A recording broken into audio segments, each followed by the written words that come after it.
Hello दोस्तों। तो आज हम जानेंगे दिल्ली पुलिस का ये प्रैक्टिस सेट 1 है।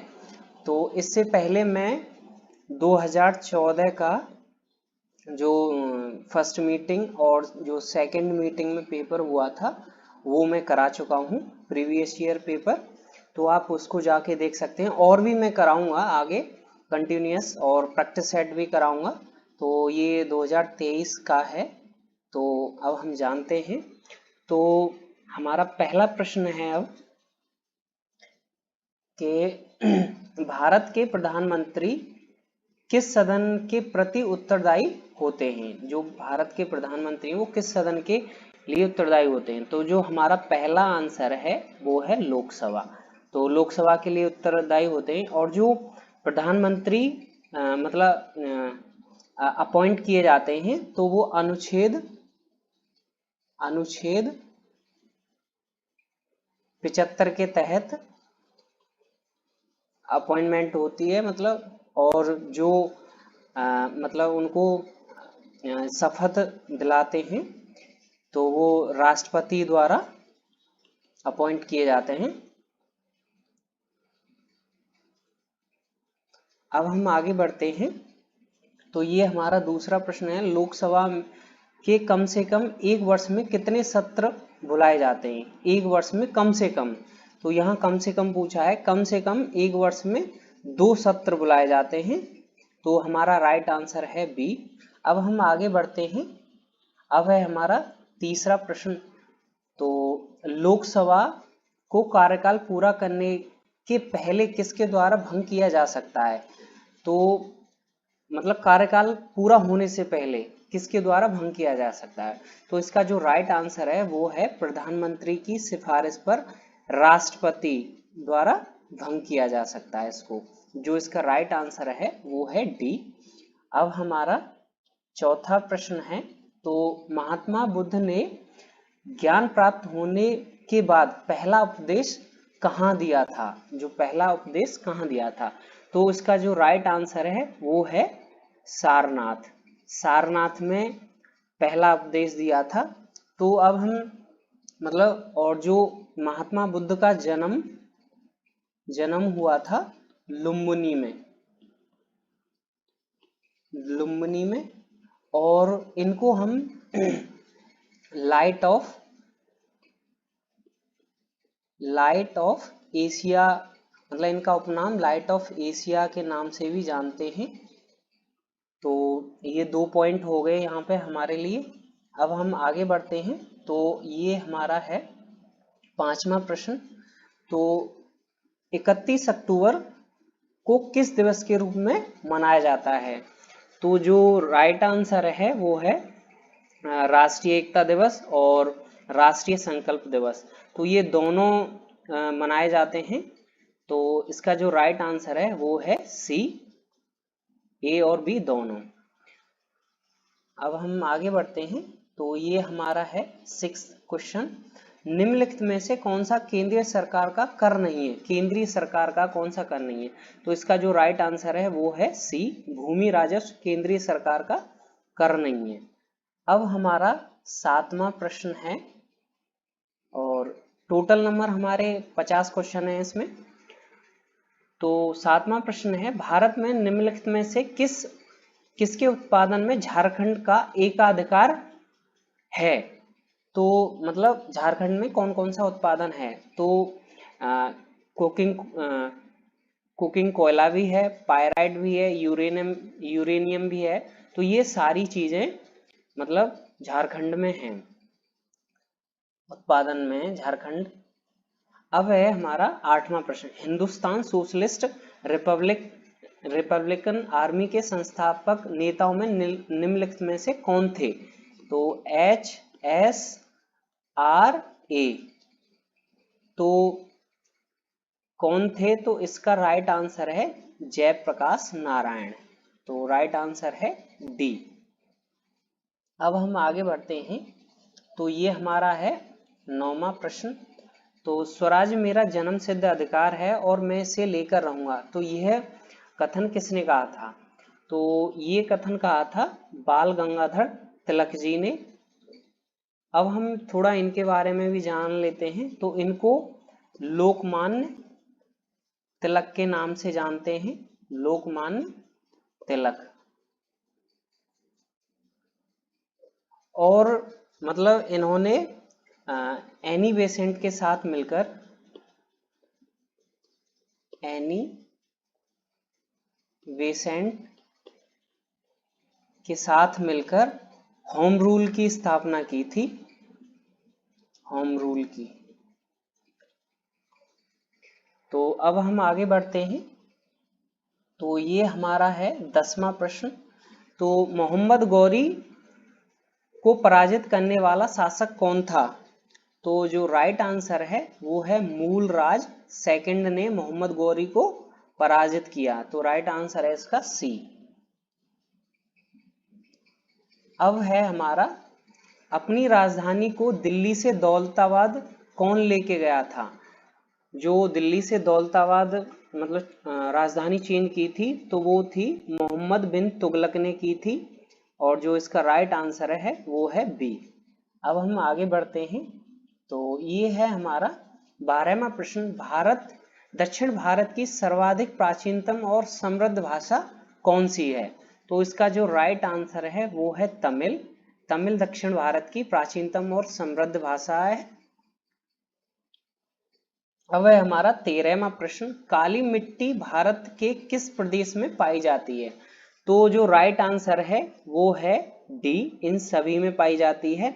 तो ये महाराष्ट्र में भी है, गुजरात में भी है और मध्य प्रदेश में भी है। तो ये काली मिट्टी तीनों जगह भी पाई जाती है। तो इसका राइट आंसर है डी। और अब हमारा 14वां प्रश्न है, वर्धमान महावीर का जन्म किस स्थल मतलब कहाँ हुआ था? तो जो उसका राइट आंसर है वो है ए, कुंडग्राम में हुआ था। तो अब हम थोड़ा इनके बारे में जान लेते हैं। तो ये 24वें तीर्थकार थे, जैन धर्म के तीर्थकार। और जो पहले थे, फर्स्ट थे, वो थे ऋषभ नाथ। तो ये 24वें थे, ये ऋषभनाथ पहले थे। अब हम आगे बढ़ते हैं। तो ये है हमारा 15वां प्रश्न। अजंता की गुफाएं किस राज्य में स्थित हैं? जो अजंता की गुफाएं हैं वो किस राज्य में हैं? तो राइट आंसर है महाराष्ट्र। तो महाराष्ट्र में है, अजंता एलोरा की जो गुफाएं हैं वो महाराष्ट्र में हैं। अब है हमारा, कालीबंगा किस राज्य में स्थित है? तो ये 16वां प्रश्न है हमारा, कालीबंगा। तो ये है गुजरात में और इसका राइट आंसर सी है, गुजरात। अब है हमारा 17वां प्रश्न। तो मैगस्थनीज किसके शासनकाल में भारत आया था? जो मैगस्थनीज था वो किसके शासनकाल में आया था भारत? तो जो इसका राइट आंसर है वो है चंद्रगुप्त मौर्य के काल में मैगस्थनीज भारत आया, भारत आया। अब हम आगे बढ़ते हैं। तो ये है हमारा 18वां प्रश्न।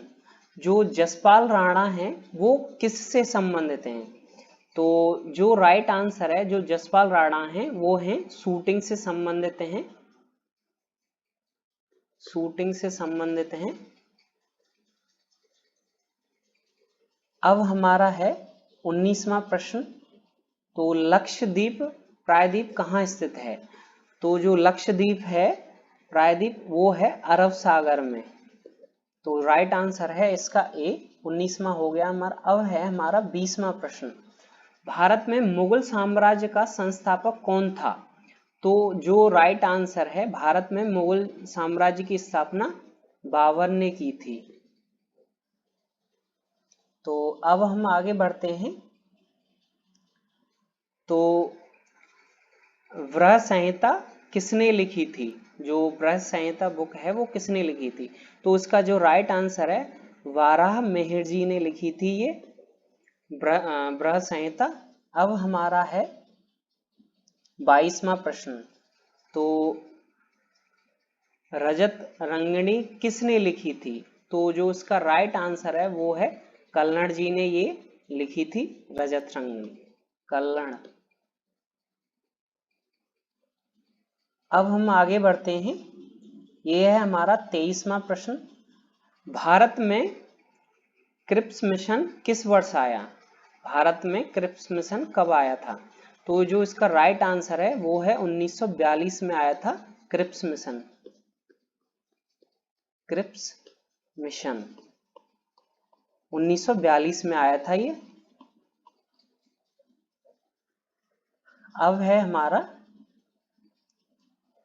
भारत में प्रथम महिला मुस्लिम शासक कौन थी?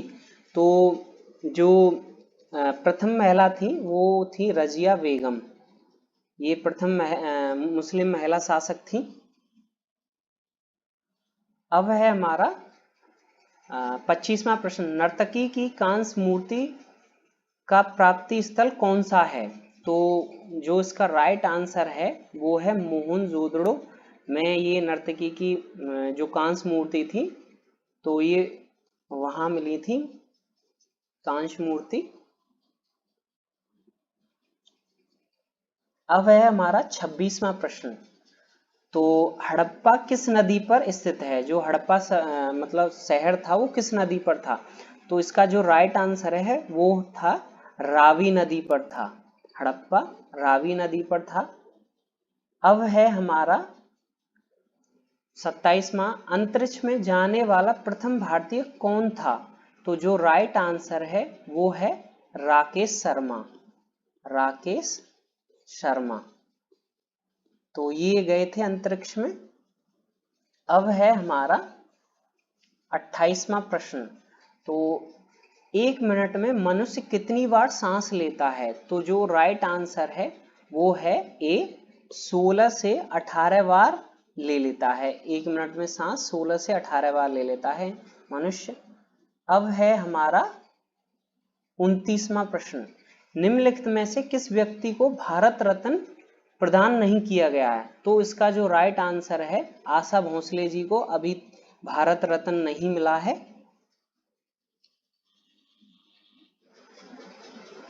तो अब हम आगे बढ़ते हैं। तो अब है हमारा 30वां प्रश्न। अखिल भारतीय कांग्रेस कमेटी ने भारत छोड़ो प्रस्ताव कब पास किया था? तो भारत छोड़ो प्रस्ताव किया था 1942 में। भारत छोड़ो प्रस्ताव पास किया था 1942 में। अब है हमारा 31वां प्रश्न। तो भारत सरकार अधिनियम 1935 में किसकी समाप्ति की गई थी?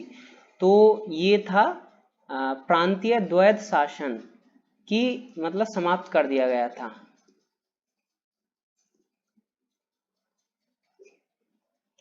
अब है हमारा 32वां प्रश्न। भारतीय संविधान में कितने आर्टिकल हैं? तो जो इसका राइट आंसर है वो है 395। तो मतलब जो शुरुआत में था 395 आर्टिकल थे। आर्टिकल 395 थे और जो भाग थे 22 भाग थे और अनुसूची थी अनुसूची 8 थी। अब जो आर्टिकल हैं वो मतलब 425 से ऊपर हो चुके हैं और भाग 22 ही हैं अभी। और जो अनुसूची हैं अब फिलहाल 12 अनुसूची हैं। जो भारतीय संविधान में 12 अनुसूची हैं। अब हम आगे बढ़ते हैं। अब है हमारा 33वां प्रश्न। प्रकाश विकिरणों की प्रकृति किसके समान होती है? तो इसका जो राइट आंसर है वो है 333 मीटर सेकंड के बराबर होती है। अब है हमारा 34वां प्रश्न। ध्वनि का वायु में वेग अनुमानित कितना होता है?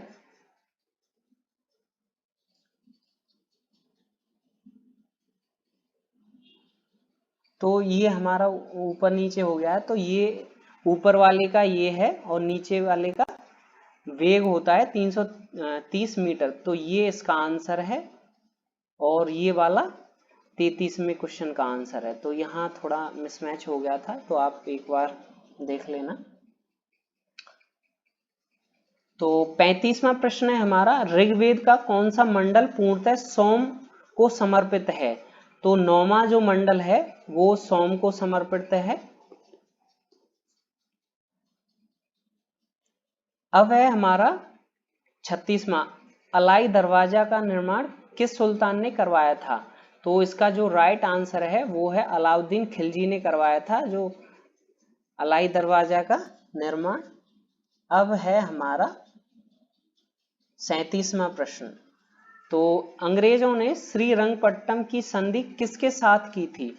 तो इसका जो राइट आंसर है वो है टीपू सुल्तान के साथ की थी।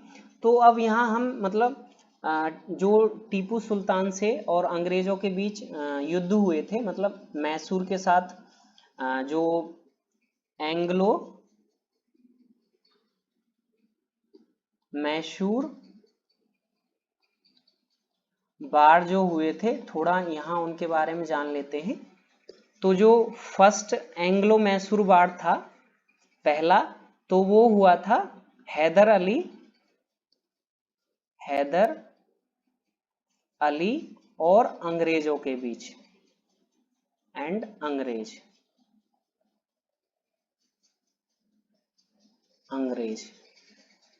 तो जो इसमें मतलब जो ट्रीटी हुई थी, मतलब संधि हुई थी, तो इसमें मद्रास की संधि हुई थी। हैदर अली टीपू सुल्तान के पिताजी थे। इसमें जो पहला युद्ध था तो इसमें मद्रास की संधि हुई। तो अब हम जो सेकंड वार था, सेकंड एंग्लो मैसूर वार था, वो हुआ था। और जो हमारा ये मतलब पहला जो वार था तो वो 1767 से 1769 तक चला था। और जो सेकंड मैसूर वार था वो चला था 1780 से लेकर 1784 तक। तो ये सेकंड वाला हुआ था टीपू सुल्तान और अंग्रेजों के बीच। और जो इसकी मतलब संधि हुई थी वो मैंगलोर संधि हुई थी। अब हम बात करते हैं जो तीसरा एंग्लो मराठा वार एंग्लो मैसूर वार हुआ था, थर्ड वाला हुआ था 1790 से लेकर 1792 तक। तो इसमें मतलब ये भी टीपू सुल्तान और अंग्रेजों के बीच हुआ था। तो ये जो थर्ड वाला था तो इसमें श्रीरंगपट्टम की जो संधि थी वो हुई थी। और जो चौथा वार था, फोर्थ वाला वार था, तो वो हुआ था 1798 से लेकर 1799 तक। तो इसमें टीपू सुल्तान की मृत्यु हो गई थी। और हम टीपू सुल्तान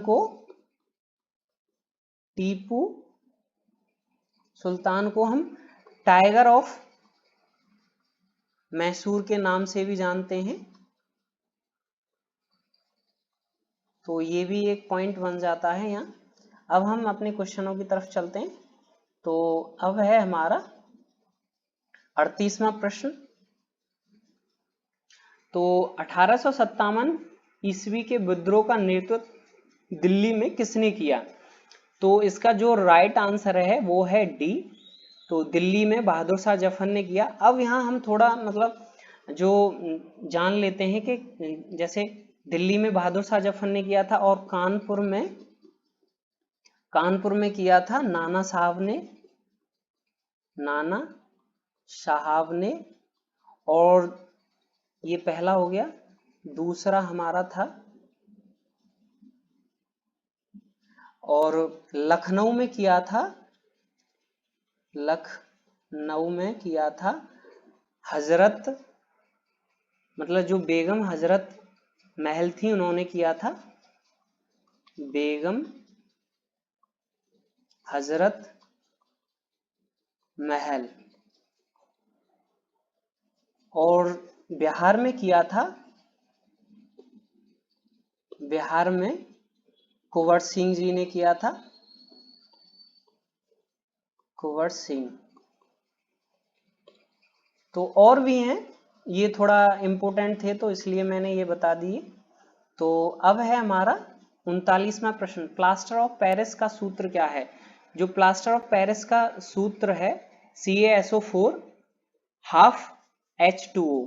तो यहां लिख देते हैं हम CaSO4 हाफ H2O। तो ये है प्लास्टर ऑफ पेरिस का। अब है हमारा 40वां प्रश्न, सर सीवी रमन को नोबेल पुरस्कार किस क्षेत्र में प्राप्त हुआ था? तो इसका जो राइट आंसर है वो है भौतिकी। तो इनको 1930 में मिला था नोबेल प्राइज, 1930 में मिला था। नोबेल प्राइज के ऊपर मैं एक वीडियो बना चुका हूं करंट वाली, आप जाके देख सकते हैं। और मैंने 2 प्रीवियस पेपर भी कराए हैं, आप उनको जाकर देख सकते हैं। अब है हमारा निम्नलिखित में से किस में कार्बन नहीं है?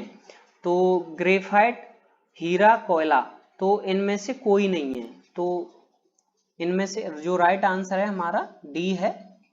अब है हमारा 42वां प्रश्न, निम्नलिखित में से कौन सा अम्ल सिरके में उपस्थित रहता है?